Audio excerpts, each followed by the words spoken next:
Just before I introduce the next presenter, I'd like to remind you all that you will be expected to participate in finding solutions to all the problems we've raised. And for that, we have prepared some special editions for this conference. You have them probably in your New York Times. One is the review section, excellent articles here that will get you thinking even more for this afternoon's workshops. And we have the book review, which has this wonderful cover of the Acropolis collapsing on top of some poor women. Now, one of the enticing headlines here, just to get you rolling, is Donald Trump a fascist? So the answer is inside there.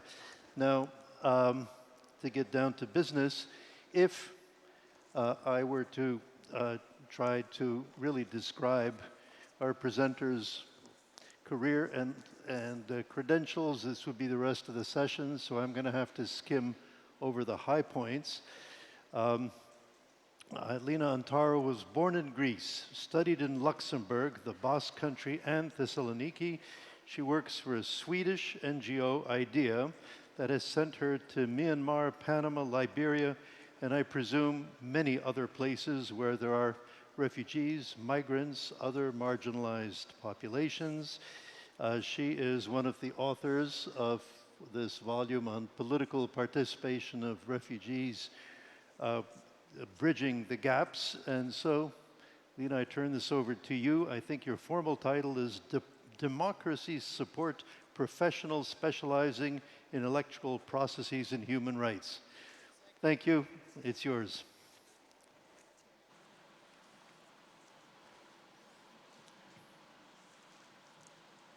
Thank you so much. Good morning, ladies and gentlemen. My name is Lina Antara, and I work for the International Institute for Democracy and Electoral Assistance. And as Mr. Schmemann mentioned, I've been to all these places, but I'm at the moment based in Stockholm, Sweden. And we have recently concluded a research which involved 638 interviews with refugees from 5 of the top 10 refugee origin countries, and that includes Syria, Afghanistan, South Sudan, Somalia, and the Democratic Republic of the Congo. So today I'm going to present a topic that is rather overlooked in the public debate and in the media, but also in academia. And this is the issue of political participation of migrants.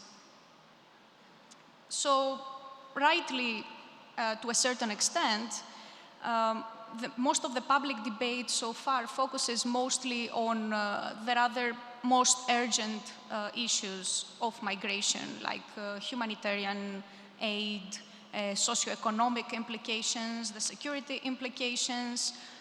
But what we would like to argue today on behalf of International IDEA is that the issue of civic and political participation at the long term is equally important. And there are 3 innovative elements about this study and this specific issue. The first one is that migrants are often seen as passive recipients of humanitarian aid or as collective victims of the situation in their origin countries. Very rarely do we remember that, in fact, migrants have the potential to become dual political agents, because they still remain citizens of their origin country, but at the same time, they become part of the demos of the society of the host country. So this is what we have considered when we conceptualized and carried out this project. Now, the second element has to do with the definition of political participation. Political participation goes beyond the mere act of voting or having voting rights. We have considered other forms, the so-called non-formal political participation, and I will come back to that in the next slides. And third and most important, when we speak with various representatives of migrant and refugee organizations in different countries and contexts, we very often hear a reproach, and this is due to the fact that in most of the cases, we tend to talk about migrants without them. So we speak about them, but without them. And in this book, in this series of country studies, we have included direct quotes and testimonies from the refugees that were interviewed, and that we have decided to let the refugees and the migrants speak for themselves and for their own experiences. So you might have already started wondering, why does it matter? Why does political participation of migrants matter after all? And I'm going to give you 5 main arguments. There are more, but I will focus on those 5. The first one is the argument of the consent of the governed. So migrants live in the host society. They have to obey to the laws of the host society. They pay taxes, and they contribute in many different ways in the host society. So why should they not also have equal rights with the local population? So this is the argument that goes that equal obligations entail equal rights. And this, in turn, enhances democratic legitimacy. Now, the second argument is better echoed through the quote of one Afghan refugee that we interviewed for our project in the United Kingdom, in Manchester. And he says, if you can't vote, you can't have a say on the issues that directly affect your present and your future life. And this is true. If migrants are not allowed to vote or to exercise any sort of political rights in the host country, then there's a high risk that the local and national policies will not reflect their interests, because politicians and political parties are mainly concerned about the interests and the needs of their voters, of their constituents. The third and most important argument that comes out prominently in the research of the International Institute for Democracy and Electoral Assistance is the argument of integration. Political participation should not be a reward once a migrant has successfully integrated into the host society. It should rather be the way towards the integration. Because voting and participating in political life is an important means of being incorporated into the host society. It also contributes to educating migrants about their civil rights, but also about the political system of their host country, which sometimes might be very different from the one that they used to know in their origin country. And ultimately, when migrants are allowed to participate and they feel that they start belonging, they really belong with the host society, this also has the potential to enhance the quality of democracy. International IDEA in the last 2 years has developed a global state of democracy indices, which measures 5 main attributes of democracy. One of them is fundamental rights, and the other one is representation. So what we've seen is that when you correlate the fundamental rights and the representation attributes of democracy in countries that are more inclusive and they allow more political rights for migrants, we see that the countries that are more politically inclusive for migrants, they score higher in the fundamental rights and the representative government. Now, the fourth argument, and that is also better echoed through the quote that was provided by one of the refugees, but also it appears explicitly in the final draft of the Global Compact for safe, orderly, and regular migration, is that of durable solution. So in situations of protracted conflict, where there is little to no prospect of repatriation or resettlement of refugees, a long-term solution is that of, at the long run, obtaining the nationality, the citizenship of the host country. Last but not least, political inclusion of migrants can reduce the negative effects of marginalization and can limit the chances of having a segment of the population that feels disenfranchised and discriminated against. As it was stated by one of the interviewees in Germany, if we think long-term, politically participating people are always better for a democracy than a mass that is dissatisfied. But now, how does that work in practice? A key precondition for having political rights in the vast majority of countries worldwide is the acquisition of citizenship. And the only, or the main way of migrants to acquire citizenship of their host country is through naturalization. Nevertheless, access to citizenship remains a matter of state sovereignty, and it's regulated in different ways in the different countries. What we found through our research in countries of the global north and the global south alike is that about half of European states provide a fast-track route towards naturalization for special categories of migrants, like refugees, and Sweden is one example.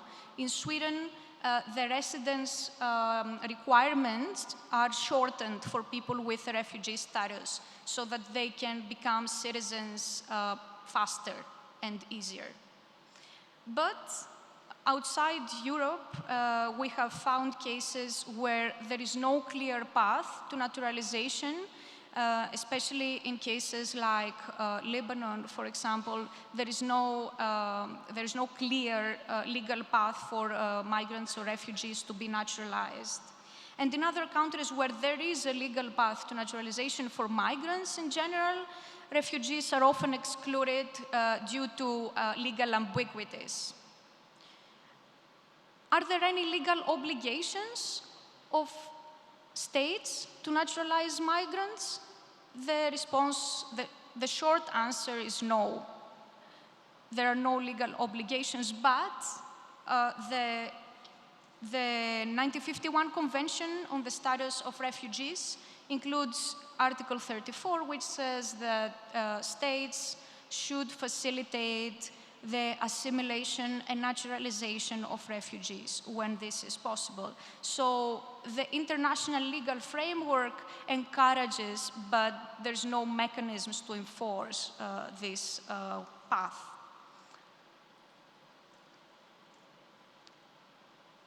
Now, enfranchisement of non-citizen residents, in which cases naturalization is not required in order to be able to vote. And here you can see a table with approximately 50 countries which allow non-citizens to vote. Less at the national level, mostly at the local level.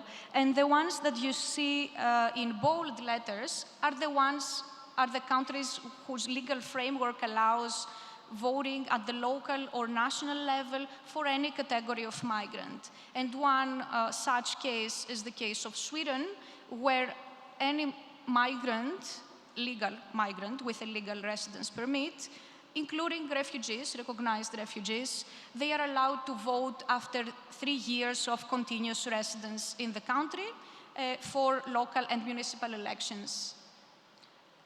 However, you see that in the majority of countries, voting rights are limited to the citizens, and when they are open to non-citizens, they're usually open to a very particular category of non-citizens. For example, EU member states allow voting at the local level elections for citizens of other EU member states residing on their territory. But we also have cases like the one of New Zealand, for example, where non-citizens can also vote in national elections. But what happens actually in practice when migrants are allowed to vote? Our research has identified some patterns when it comes to the challenges faced by eligible voters with a migrant background. First of all, a lack of information and a lack of understanding of the host country's political system. Second, language barriers, which make it difficult for voters with a migrant background to understand and to effectively exercise any political rights in the host country. And I'm going to read a quote here from our interviews with a Somali refugee residing in Stockholm. It is very important to learn how the democratic system works. Many people like me don't understand the meaning of democracy. There's no voting system in my home country, and the lack of knowledge of the Swedish language is a big barrier to the integration of refugees.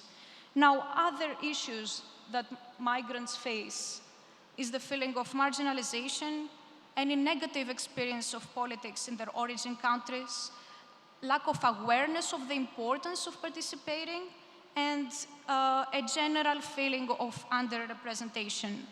I see that I'm running out of time, so I will go very quickly into the topic of non-formal political participation, and I will explain briefly what we mean. Non-formal political participation can also have a very important political value for the society of the host country and for the migrants themselves. And we have identified 3 forms of non-formal political participation: the consultative bodies, which is applicable in several countries, including Germany and Uganda, where the refugee welfare communities are in place. We've also identified the participation of migrants into civil society, through which they can raise awareness of the situation in their origin country and advocate for change, but also start feeling part of the whole society and fight for a common cause. And last but not least, you see the Facebook and the Twitter icons over there.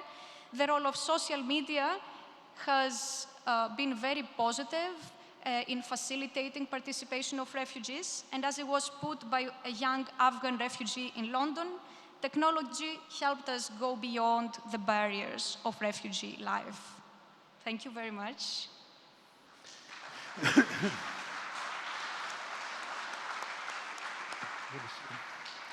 Well, thank you very much, Lina. That was an intriguing idea. I'm afraid we're basically out of time, so I will use the prerogative of asking the one question, which I'm sure was on some other minds here. It would seem that in all these host societies where the migrants are arriving, people really don't want to integrate them, want to throw them out. President Trump is doing everything he can to deny citizenship to immigrants, to illegal immigrants, to migrants. So you've painted a compelling picture of why migrants would want to vote and would want to be integrated, but how are you going to persuade those who don't want them to give them the vote? It would seem to be the last thing most of these countries would give them, no? Exactly. This is the big question that we're all faced with in the so-called Western democracies. And we see that there is a trend and a political discourse against immigration in many countries of the European Union, but also in the US as well. I think the most persuasive argument is that of the quality of democracy, that we have evidence that by giving political rights and a clear path to naturalization to migrants, the quality of democracy increases in the host country on the long term. So what we would like to encourage these political leaders and decision makers in these countries is to think long-term and on the long-term benefits and positive effects of successfully incorporating migrants into their societies. Good. Good. Well, thank you very much. And